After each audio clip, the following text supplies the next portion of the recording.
Hey guys, so today I want to talk about becoming more disciplined and rigorous with your campaign targeting rules, particularly for your email and SMS campaigns. So I've seen a lot of brands and teams really work a bit too ad hoc when it comes to segmentation, when it comes to iteration on their segmentation strategy, and ultimately their consistency with targeting different audiences with email and SMS campaigns can be a bit inconsistent, if you will. Now, a lot of times that could swing on different sides of the spectrum. For example, they may just be targeting the exact same group for every single send. I see that a lot. So oftentimes that either is a general engaged group or even the full list at times, which, as we know, isn't the most ideal.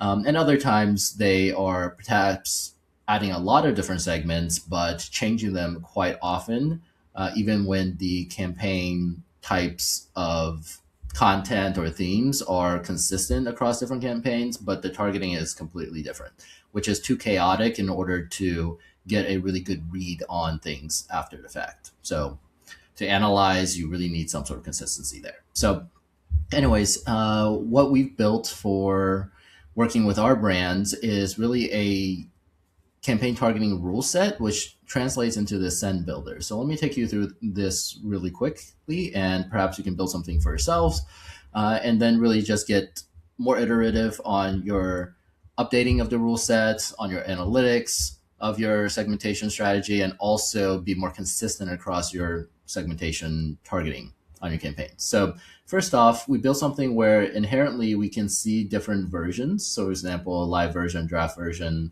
whatever that might be. So you can automatically iterate on this system. And also we have a change log to sort of just log the changes. So you can reference back on the learnings. Now, the core of what we're building here is really this, what we call a send builder. It can be a targeting, builder, whatever you want to call it. But essentially what it does is it takes the guesswork out of targeting when you're sending campaigns. So for example, all you have to do is choose the parameters for that particular campaign across a couple different variables, and then that will split out the most current version of your segmentation logic from target segments as well as suppression segments. So for example, if we choose the seasonal theme, or a promotion for that matter, and we choose the stage as a launch, as a reminder, as a single send, let's say launch version, maybe the default one, if you're doing gender segmentation here, men's, women's, default reach, or maybe you want to go tighter, maybe you want to go wider, for that matter. And then you can see that automatically you have the target audience and suppression segments spit out here, which you can just copy that list and drop it into your ESP of choice, Klaviyo, or whatever that might be. Now, just a little behind the scenes here. Also, we have a little bit of an engagement ladder on the volumes as well as the tier of the engagement groups and segments. And then what's really behind the engine is that's driving it is looking at past sends as a starting point. So this would be like a phase one. And as you go forward, you'll be layering on top analytics to here. But basically looking at, say, past year sends and looking and seeing like, oh, okay, for seasonal type of themes, single send types of emails, we send 129, which is roughly 10.8 per month share of total volume. And then who was included in that segmentation targeting.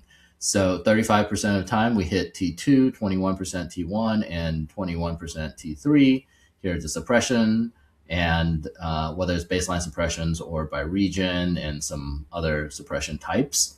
And then it goes kind of on and on, depending on your cadence, depending on the types of themes you send. It can be quite a large table, but we use that to derive the first tier of logic for this send builder. So it's essentially taking what you're already doing and your current logic, capturing it, empowering the front end system. So now you're taking the guesswork out of segmentation. In addition to that, we have like a little default toggle here that takes the distribution of the possible target segments that you already sent to and distills it down to a default. So if you're not choosing particularly to go wider or tighter or something very specific on particular send, you're just going to hit up with the default there. So anyways, that's a little behind the scenes, but the main upflow here is into this builder, as I've said. And finally, the key here is as you're using this builder, you can have whoever your marketing coordinator just be able to take it and run with it and just go by the book. And then you're just updating the book each time whenever you have the bandwidth to run the analysis, to determine which segments work, which don't, and really build in an updated version of the logic. So, anyways, I hope that was helpful to show you guys a little bit behind the scenes on how we manage structurally the process of segmentation so that it can consistently improve over time and you're not really just going ad hoc and with inconsistent rules and inconsistent targeting, which creates inconsistent results. Thank you.